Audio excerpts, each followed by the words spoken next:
I'm going to talk about Lonnie Johnson. Lonnie Johnson. Do you know who he is?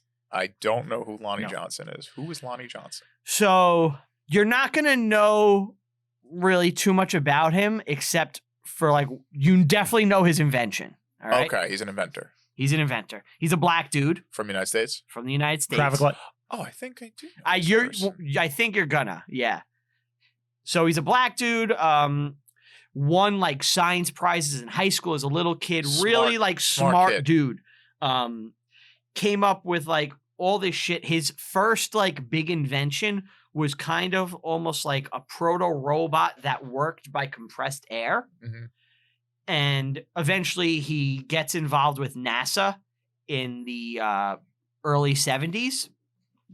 And he starts working in their like development program. And he helps with the first stealth bomber. Wow. Like developing that. You know, he plays a big part in that. Key inventor. but like obviously some space stuff, but that's not really what he's known for. What's he known for? Not the stealth bomber? I feel like what he did individually. He invented the super soaker. What? That's awesome. I'll have the soup. Continue. No soup for you.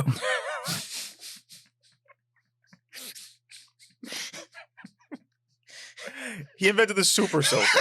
Yeah, so I don't know. What were you referencing? Soup or soaker? I'll have the soup. Oh. Now I get it. Now it's good. I didn't want to give it to him. It's good. I didn't get it. I didn't get it. It's good. It's clever wordplay. Clever. So he developed the first super soaker, and he originally marketed it as called the Power Drencher, and he did this while he was with the Air Force. Terrible name. Brought it back and rebranded it as the Super Soaker, and it blew up. Do you think because he liked the SS? Yes. He loved the SS. SS. Yeah. Yes. Yeah, his mentor was a guy. PD. His mentor was a guy from Operation Paperclip. Yeah. So yeah. So every time he would see pictures of the Wehrmacht, he'd go boo. See the Luftwaffe and be like, ah. Now we're getting now you're talking my language. So he came up with the Super Soaker, you know, in the 90s, and it blew up in 1991, and it made $200 million in sales its first year. It's one of the greatest toys. It's a great toy. It is an incredible toy. Do you have memories of like the Super Soaker? Oh, yeah. I had one. I have a very fond memory. I had a crappy Super Soaker when I was young. Okay.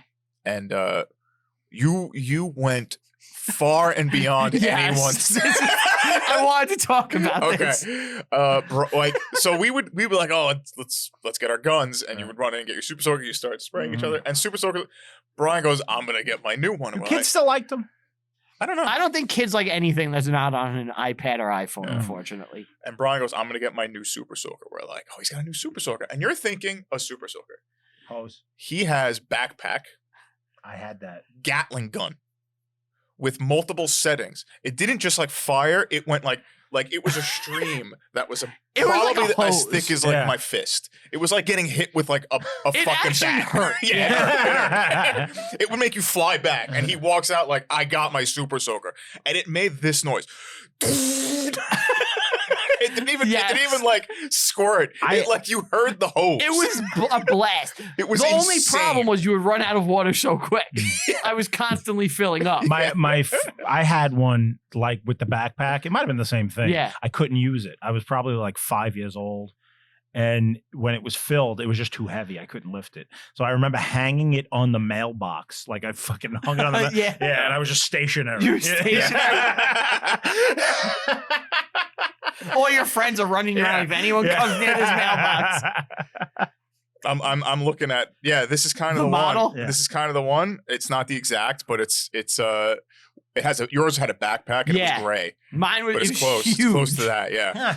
And I was a little kid, I could barely hold it. Like it actually had like kickback. It wasn't even like a trigger. It was like a lever. If you're the guy who has that fucking thing, you need like a cigarette. I have never been cool enough for a cigarette. I remember in 5th grade, it was like when we're graduating, they had like a big barbecue at Nansen Park, which is like a lodge on Staten Island. And like, it was like the teachers and students, they all had a big water fight. And I begged my parents, like, if I'm doing this water fight, I need the biggest gun. Yeah. They were like, fucking walking around like the They had to talk to each other like he's right. Eventually, I got to one. It was blue with the purple tank.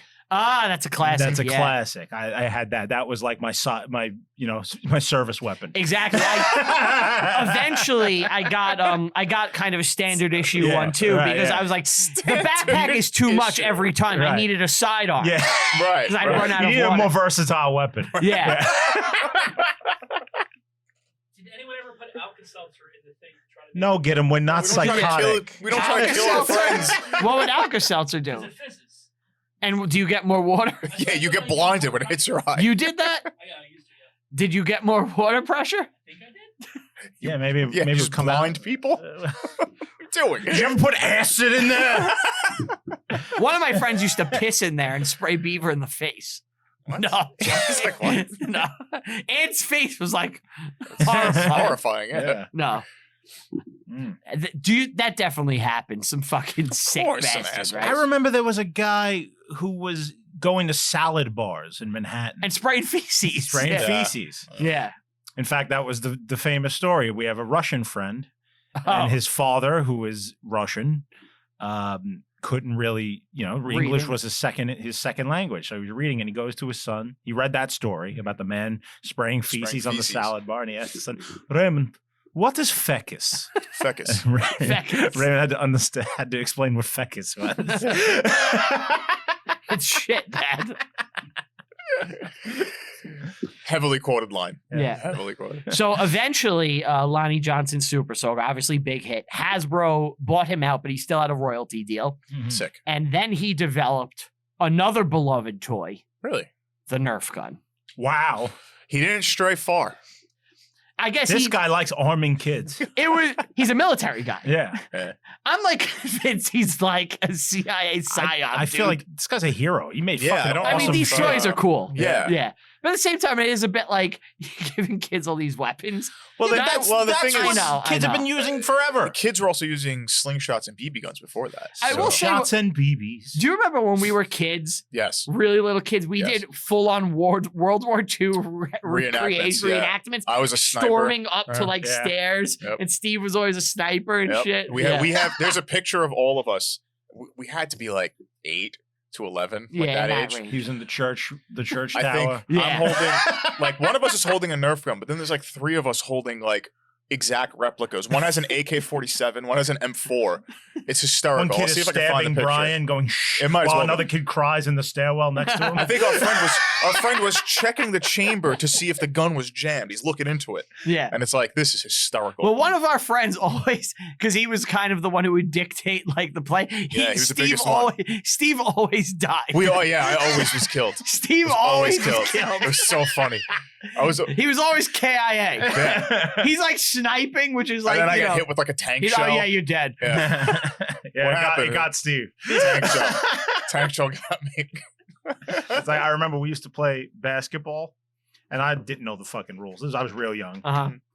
They made me the ref.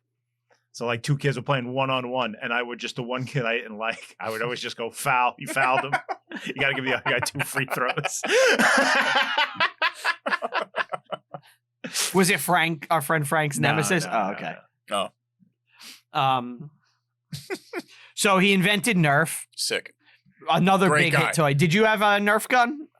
Yeah, I had the pulsator. Was that the one with the balls in a circle? It was balls in 2 tubes, and you would pump it, and they'd shoot one ball out of one tube, one ball the other, and you could rapid fire them. I believe it was and called... the commercial went, pulsator, pulsator, pulsator, pulsator. I had like a pistol one. I believe I had the Ballzooka, where you put a bunch of balls in. I think it was like, it had like 6 chambers, and each one held 3 balls, and it would circle around. I always wanted the biggest. You wanted heavy weapons. Yeah. He was a heavy weapons guy. Yeah. Brian would be the guy with the flamethrower or the BAR. Yeah. Oh, the BAR. Yeah. In World War I, I have the shotgun. Trench gun. Yeah. I know which friend of ours would have had the flamethrower. I'll say that. But yeah, we were terrible with that shit. We used to make weapons too. Like, it's terrible. Continue. So, Lonnie Johnson, he did that. He ended up suing Hasbro because they didn't give him enough royalties in 2013. He made a shitload of money. He made $73 million in royalties after that. According to Hasbro, the Super Soaker is approaching sales of $1 billion. Wow. I mean, I would have thought it hit that long ago. I mean, guess not. It's for a toy, $1 billion? That's crazy. Yeah, but it's been around for 30 years. Yeah, but the toy's not expensive. It's a $20 toy. Yeah, $1 billion. In my head, like, because you always wanted a new one all the time. Oh, you wanted one every time. Your parents were always like, "Nah." They got one. Yeah. So I just assumed they were expensive. I just assumed they were like $50. No. Some of them were. I mean, it depends. It's between $20 and $60 on average. Yeah. I think the one I got was like $100. His was like crazy. Yeah, his was crazy. But it's fucking ridiculous. I wonder if that's like in my mother's house somewhere. I hope I didn't throw that out. I don't even know how. You might have to call someone to pick that up. I remember it being big. I'm a grown man. I think I can lift it now. I meant garbage people. Like there might be something in there that they can't just gotta go out on bulk day. It has a plutonium reactor. It has to be dealt with carefully. But he has a couple of other like inventions that he's working on that are pretty big, like some sort of new fuel cell thing. Oh, he's gonna be assassinated. He already did the coolest thing ever. Like so many, like legit, this guy has just provided kids hours of entertainment. Yeah. It's a great toy. And supported people joining the military, I guess, in a way. And there you go. That's Lonnie Johnson, inventor. Black dude. Black History Month.